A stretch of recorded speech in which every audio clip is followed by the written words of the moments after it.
ಯಕ್ಷ ಯೂಟ್ಯೂಬರ್ಗೆ ಸ್ವಾಗತ. ಇನ್ನು ನಾವು ಕಿಯಾ ಸೆಲ್ಟೋಸ್ HT ಡೀಸೆಲ್ ಕಾರ್ನ ಬಗ್ಗೆ ನೋಡೋಣ.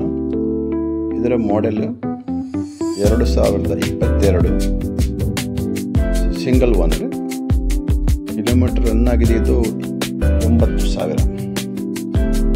ಪ್ರೈಸ್ ಹೇಳ್ತಾರೆ ಇದಕ್ಕೆ 11,50,000 ರೂಪಾಯಿ, 11,50,000 ರೂಪಾಯಿ. Single owner, kilometre running 80,000. Model 2022 diesel car Kia Seltos HT. ಆಸಕ್ತರು ಯಾರಾದರೂ ಇದ್ದರೆ ನಮ್ಮ ಸ್ಕ್ರೀನ್ನಲ್ಲಿ ಕಾಣೋ ನಂಬರ್ಗೆ ಕಾಲ್ ಮಾಡಿ. ಒಳ್ಳೆ ಗಾಡಿ, ಹೊಸ ಗಾಡಿ, ಹೆಚ್ಚೇನು ಯೂಸ್ ಆಗಲಿಲ್ಲ, ಕೇವಲ 80,000 ರನ್ ಆಗಿದೆ ಅಷ್ಟೇ. ಕಿಯಾ ಮಾಡೆಲ್ದು 2022 model, single owner. Price 11,50,000 rupees.